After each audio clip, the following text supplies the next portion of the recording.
खडड़ो में retired primary उस्ताद कुहाड़ियों हणी बेदर्दी सां क़तल इतला ते खडड़ो पुलिस लाश पोस्टमार्टम लाइ सिंजोरो अस्पताल खड़ाए वई।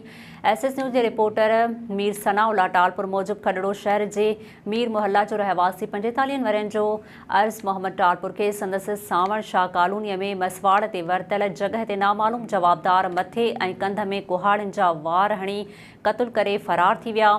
इतला ते खडड़ो पुलिस वाक़े वारे हंध पहुची लाश पोस्टमार्टम लाइ सिंजोरो अस्पताल पहुचायो। लाश पोस्टमार्टम बाद वारसनि हवाले कयो वियो। पुलिस शक जी बुनियाद ते हिक ॼणे खे गिरफ़्तार करे वरितो। जमाल शाह भरिसां लुंडी शाख वटि ॻोठाणनि जे धरणे बाद ज़िले चेयरमैन ॼाम तमाची उन्नर जे पुट तबरेज़ उन्नर पहुची कट ॾियारे छॾियो। ॻोठाणनि पारां धरणो ख़त्म कयो वियो। एसएस न्यूज़ जे रिपोर्टर अली गुल महर मूजिब यूसी हबेरी सन सावड़ी महराड़ू ऐं मिर्ज़ा बाग मुकम्मल पाणी हेठि अची विया हुआ। केतिरा ई घर रही पट पइजी विया। ॻोठाणनि जे सख़्त एहतजाज बाद शाख खे कट ॾेई एहतजाज ख़त्म करायो वियो। टंडो जान मोहम्मद लग ॻोठ 264 जे पराण दरिया में पाणी ओवरफ्लो करे पलटजण लॻो, जंहिं करे ग़रीबनि जा अझा किरी पट थी विया। 100 एकड़ बीठल फसल पाणीअ हेठि अची वियो। एसएस न्यूज़ जे रिपोर्टर मोहम्मद लुकमान लगारी मूजिब ॻोठ 264 खे वॾे नुक़सान जो अंदेशो आहे। ग़रीब अवाम परेशानीअ खे मुंहुं ॾेई रही आहे। औरतूं ऐं नंढा ॿार खुलियल आसमान हेठि ज़िंदगी गुज़ारण ते मजबूर बणियल आहिनि। उन्हनि वटि को बि चूंडियल नुमाइंदो लंघी न आयो आहे। ॻोठाणनि चयो आहे त खेनि राशन ऐं टेंट जी सख़्त ज़रूरत आहे। वसवारनि खे अपील करियूं था त संदन बचनि जी बि सार लधी वञे। जेकबाबाद में बरसात मुतासिर चूंडियल एमपीए जे घर अॻियां पहुची विया। एसएस न्यूज़ जे रिपोर्टर हाशिम ब्रोही मूजिब 4 कलाकनि खां बेयारो मददगार वेठल बोलान पाड़े जा रहवासी घर रही पट थियण सबबि वाहिर लाइ जेकबाबाद जे एमपीए मोहम्मद असलम अबड़ो जे घर ॿाहिरां मासूम ॿारनि समेत पहुची विया।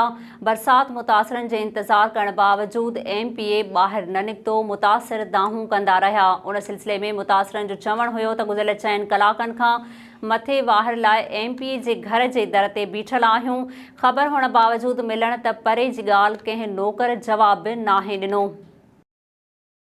सूबाई वज़ीर लाइव स्टॉक एंड फिशरीज़ ऐं supervisor rain emergency नौशर Firoz Abdul बारी पिताफ़ी जी सदारत हेठि डिप्टी कमिश्नर ऑफिस में इजलास थियो, जंहिंमें इंतज़ामनि जो जाइज़ो वरितो वियो ऐं ज़िले में ताज़ी बोर्ड वारी सूरतहाल खे मुंहुं ॾियण लाइ इंतज़ामनि जो जाइज़ो बि वरितो वियो।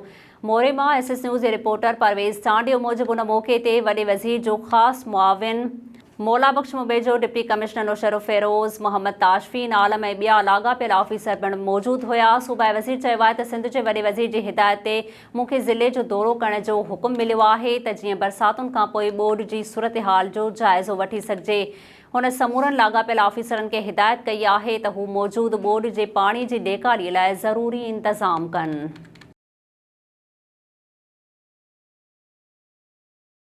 फैज़गंज में बरसात मुतासिरनि एहतजाज कंदे बहरान हाईवे बंदि करे छॾियो। एसएस न्यूज़ जे रिपोर्टर रफ़ीक सुमरो मूजिब बरसात मुतासिर वाहिर न थियण ऐं शहरनि ऐं ॻोठनि मां पाणी नेकाल न थियण ख़िलाफ़ सवें शहरी रस्तनि ते निकिरी आया। शहरियुनि पकाचांग बाईपास खां बहरान हाईवे बंदि करे छॾियो, जंहिं सबबि गाॾियुनि जूं कतारूं लॻी वयूं।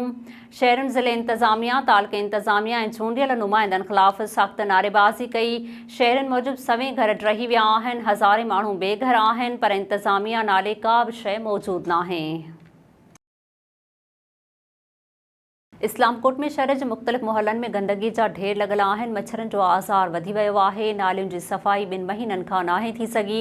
एसएस न्यूज़ जे रिपोर्टर रियाज़ सिकंदर मूजिब शहर में चंद पाड़नि खे छॾे बाक़ी पाड़नि में सफ़ाई सुथराई जो निज़ाम दरहम बरहम लॻो पियो आहे। 25 खां 30 टाउन मुलाज़िम हुअण बावजूद सिर्फ़ 3 खां 4 मुलाज़िम कमु कनि था। इंतज़ामिया ख़ामोश आहे।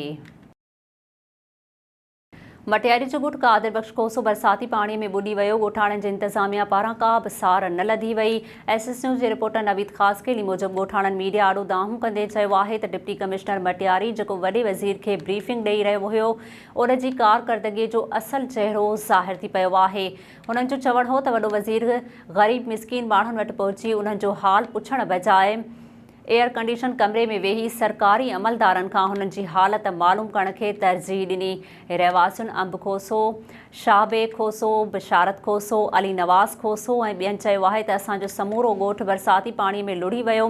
सभु घर ड्रही पट पइजी विया। असां पंहिंजा मासूम ॿार, औरतूं, बंदनि ऐं रोडनि जे किनारनि ते विहारे सॼो ॾींहुं डिप्टी कमिश्नर ऑफिस जा चकर पिया लॻायूं, पर अञा ताईं डिप्टी कमिश्नर समेत ज़िले इंतिज़ामिया जो को बि नुमाइंदो न आयो आहे ऐं न ई काई इमदाद ॾिनी वई आहे। उन्हनि जो चवणो हो त संदन ॿार बच्चा बुखूं काटण ते मजबूर बणियल आहिनि। को बि सरकारी रिलीफ न मिलण सबबि असीं बीमारियुनि में मुब्तला थी विया आहियूं, संदन वाहिर कई वञे।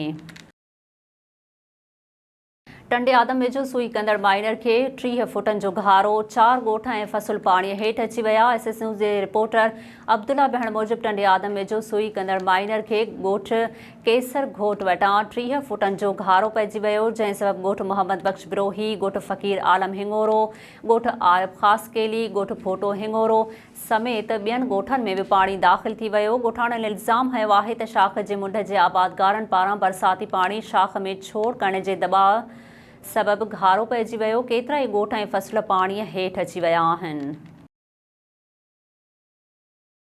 दरियाखान मरी में बरसात जो पाणी निकाल करण तां झेड़ो, लठियूं ऐं कुहाड़ियूं लॻण सबबि 4 ॼणा ज़ख़्मी थी पिया। SS न्यूज़ जे रिपोर्टर कादिर बख्श लाशारी मूजिबि दरियाखान मरी में बरसाती पाणी निकाल करण तां मरी, मलिक ऐं ख़ासकेली बिरादरियुनि जे धुरियुनि विच में झेड़ो थी पियो, जंहिं में 4 ॼणा ज़ख़्मी थी पिया। वार्ड नंबर 2 जे रहवासियुनि चयो आहे त घरनि में पाणी बीठल आहे, जायूं किरी पयूं आहिनि। पाणी वाह तरफ़ पे मोड़ियो, जेको मोड़ण न ॾिनो वियो, जॾहिं त वार्ड नंबर 5 जे रहवासियुनि जो चवणु आहे त पाणी मोड़ण सां शहर ॿुॾी वेंदो। होॾां दरियाखान मरीअ में शहरनि पारां बाईपास सदावा मोरीअ ते रोड ब्लॉक करे धरणो हंयो वियो। उडेरोलाल समेत मुख़्तलिफ़ यूसियुनि जा केतिरा ई ॻोठ बरसाती पाणीअ में ॿुॾी विया, ॻोठाणा बेघर थी विया। SS न्यूज़ जे रिपोर्टर शाहिद ख़ासकेली मूजिबि UC Uderolal village, UC Uderolal station, UC Bhaukhan Pathan, UC Mohammad Hussain Hingoro, UC Arzi हकड़ा, UC शेर मोहम्मद ठोड़ा ऐं टाउन कमेटी उडेरोलाल स्टेशन जा मुख़्तलिफ़ ॻोठ बरसाती पाणीअ में ॿुॾी विया आहिनि। मुतासिर ॻोठनि में ताहिर हिंगोरो, अर्ज़ी हकड़ा, दरियाखान ॾाहिरी, हाशिम सांद, अब्दुल रहीम हिंगोरो, रिहान मरी, ओठो मरी, ढालो ख़ासकेली, चनेसर ख़ासकेली, ग़ुलाम रसूल हिंगोरो, ताज मोहम्मद हिंगोरो, सचो अबड़ा ऐं अल्लाह बख्श मीरजत समें ॻोठ शामिल आहिनि। माण्हू ॻोठनि मां लॾपलाण करे रोडनि ते अची विया आहिनि। बरसात सबबि हज़ारे घर टही पट पइजी विया ऐं हज़ारनि जी तादाद में चौपायो माल पिणु मरी चुको आहे। बरसात मुतासिरनि अली ॾाहिरी, गुलज़ार शाह, ज़ुल्फ़कार हिंगोरो, मुर्तज़ा हिंगोरो, शोएब बलोच, शरीफ़ साहूवाल, कादिर साहूवाल, डॉक्टर शौकत राजपूत ऐं ॿियनि दाहींदे ॿुधायो आहे त बरसात सबबि संदन ॻोठनि जा हज़ारे घर टही पट पइजी विया आहिनि। चौपायो माल पिणु मरी चुको आहे ऐं हज़ारे एकड़नि ते बीठल फ़सुल पिणु पाणीअ हेठि अची विया आहिनि। जॾहिं त चूंडियल नुमाइंदनि डिप्टी कमिश्नर मटियारी समेत ज़िले इंतिज़ामिया पिणु सिर्फ़ु फ़ोटो सेशन ताईं महदूद आहिनि ऐं बरसात मुतासिरनि लाइ ईंदड़ इमदाद पिणु मख़सूस माण्हुनि खे मिली रही आहे। उन्हनि जो वधीक चवणु हो त संदन वाहिर कई वञे, ॿी सूरत में सख़्त एहतिजाज कयो वेंदो। टंडो आदम में भरपासे में गेस्टो ते ज़ाब्तो न आयो, मासूम ॿाड़ो फ़ौत, औरतुनि समेत 11 मरीज़ इस्पताल दाख़िल कया विया। SS न्यूज़ जे रिपोर्टर अब्दुल्ला बहण मूजिबि टंडो आदम में भरपासे में गेस्टो ते ज़ाब्तो न आयो। टंडो आदम शहर जे ख़ैर मोहम्मद ॻोठ में 5 सालनि जी मासूम ॿाड़ी ज़ाहिद पुट इमदाद ख़ासकेलीअ खे गेस्टो सबबि तालके इस्पताल आंदो वियो, जेको इलाज दौरान फ़ौत थी वियो। जॾहिं त गेस्टो सबबि औरतुनि समेत 11 मरीज़ 2 साला ज़ोया, 30 साला अब्दुल करीम, 2 साला शम्मा, 25 साला रज़िया, 16 साला अब्दुल हफ़ीज़, 12 साला गोपी, 62 साला ख़ैरुलनिसा, 30 साला हसीना, 2 साला साइमा, 2 साला रहमत अली ऐं 4 साला गुलनाज़ खे तालके इस्पताल में दाख़िल कयो वियो आहे। कराची जे इलाइक़े UC नव बख्तावर में कराची जे कारोबारी ऐं समाजी शख़्सियत अब्दुल सत्तार लाशारीअ सां संदसि अमर जी वफ़ात ते ताज़ियत जो सिलसिलो जारी आहे। SS न्यूज़ जे रिपोर्टर शाहिद अली कोराई मूजिबि पाकिस्तान पीपल्स पार्टीअ जे MPA मोहम्मद यूसुफ बलोच ऐं अॻूणे वफ़ाक़ी वज़ीर हकीम बलोच जे पुट बाबर हकीम बलोच, मुस्लिम लीग नून अॻवान अहमद बलोच, अॻूणो काउंसलर हमीद बलोच, समाजी अॻवान कुर्बान मक्सी, PP अॻवान काशिफ मंगी, अॻूणो जनरल काउंसलर गुल हसन सुमरो, अब्दुल गनी सुमरो, फ़कीर मुश्ताक, डॉक्टर इस्माइल, मोहम्मद इब्राहिम सुमरो ऐं ॿियनि सियासी समाजी ऐं मज़हबी अॻवाननि शिरकत कई। अॻवाननि ऐं शहरनि पिणु पहुची ताज़ियत कई। मीरवा गुरचाणी में क़ौमी अवामी तहरीक तरफ़ां बोर्ड मुतासिरनि जी मदद न करण ख़िलाफ़ एहतिजाजी मुज़ाहिरो कयो वियो। SS न्यूज़ जे रिपोर्टर हरीश कुमार बासकानी मूजिबि मरकज़ी अॻवान कामरेड करण रिबारी ॻोठ खंबड़ी ॻोठ बोर जे रहवासियुनि मीरवा गोरचाणी मीरपुर ख़ासि मिठी वेंदड़ रोड ब्लॉक करे छॾियो।